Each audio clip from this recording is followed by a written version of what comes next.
video on the run. So I'm meant to be going and doing my medical for my HGV licence. And apparently a few people have said they want me to do a video of the process. So quick rundown of what we've done so far. We've emailed L&T Transport and said, when can you get us in? So at the minute we're just in the 1st of February. I asked, when can you get us in? And they said May. So how this works at the minute, you get booked in, send off for you, get your medical. If I pass this medical, get sent off for a provisional. Once I've got my provisional, I'll start doing the studying for the theory test. And once I've done my theory test, in theory, I should be ready for my pre-booked test, which I think that's in middle of May sometime. Can't remember exactly. We'll put the date up. So this video probably won't be start to finish. It's going to stop before we've finished, before we even probably start the proper training. We'll have a look at the theory stuff. So anyway, I must go. We're here, and I'm late. Blame Danny. They might not know who Danny is. Don't blame him.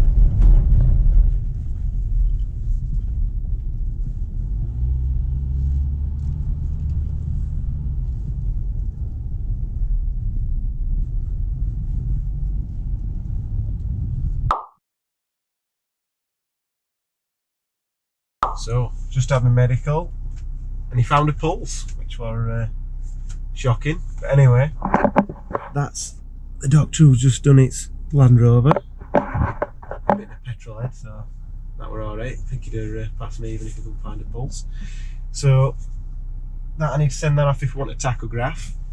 But, basically, what we didn't say at the beginning because I were in a rush, now the new regulations where you can basically, you just by having a licence, you're able to tow a trailer.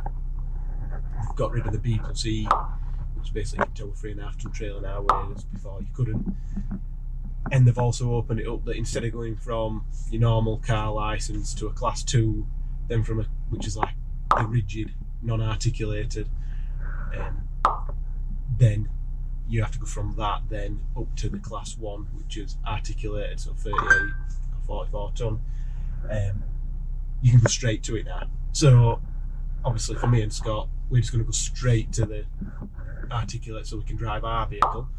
The other thing, the question that came up while we're here, she asked if we were going to do the CPC, which is obviously all to do with the driving hours and all that sort of stuff, which our truck is down as PLG, so private light goods. It's not actually a working vehicle. We're not going to be doing it for hire or with reward. We're not charging people to move the cars. We're not going to be using our tractor unit to pull sort of trailers that have got somebody else's goods in. So I don't really need to do my CPC, but from the discussion we've just had and what Scott said he were going to do from the start, well, we might as well just do that anyway. Then we've got his proper class 1 licence. If for some reason Gav at Logistics wants us to pull a trailer for him, or we jump in his wagon, then we should be alright. Because if we don't do the CPC, we'll be limited on what we can do and what we can't do. The regulations are super complicated, so I'm not going to get involved with. But all I'm doing now, filled all that paperwork out. I had to write my own name down about 20 times. It was a bit annoying.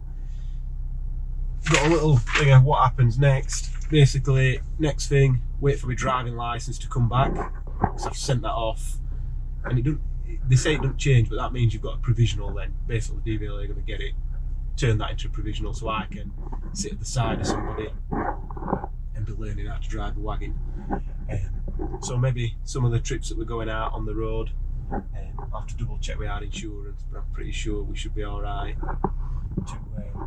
If Gav's in with me, he's been driving these wagons for probably 10 years now, so he can jump in at the side of me, put L plates on, and I can drive away.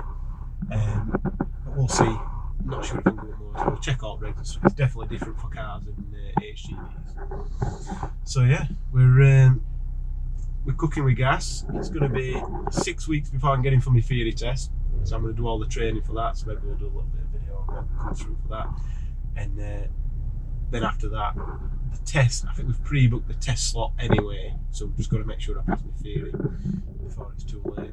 So my driving licence come back. Oh, that's the off-road one. I'm only joking. So my driving licence come back, totally different, except it didn't say anything different on the back, which was to be expected. It didn't like say provisional or anything like that. I'm not sure what it does when you've got a provisional car licence. It's just a different colour when you've got a provisional car licence. But anyway, so that's that. The other thing, my theory test booked now. That's for the 22nd of March. So I've got about 5 week, 6 week roughly from when they emailed me and said it were booked to revise. So now I need to go on to this. That is not me or what I'm going to look like after all this. I don't know why, but yeah, I can log in. What's my name? Ryan. Remember me. I don't know what this is. 1A, 1B, I don't know. 1A, 1B sounds like where I need to go on. There, I've got 2 active subscriptions. Multiple choice test. Basically, what I'm going to do is what everybody does. I've got 5 weeks to do this. Think about it for 5 weeks, and I might revise if I'm lucky for one of them weeks, or I might revise the day before. I'm not sure, but you'll be with me on this journey. And if you remember today, it tells you here today's date is the 17th of the 2nd. So it might not be the 17th of the 2nd when I start revising, because I'll forget most of it. So anyway, hopefully this video has answered more questions than it's created more questions. But if you've got them, stick them in the comments. I'll try and answer them in the comments, and then maybe the good questions will go into the next video. I don't know, because I'm just doing as I'm told here. So yeah, hopefully give it another few months, I'll have a license. We'll see.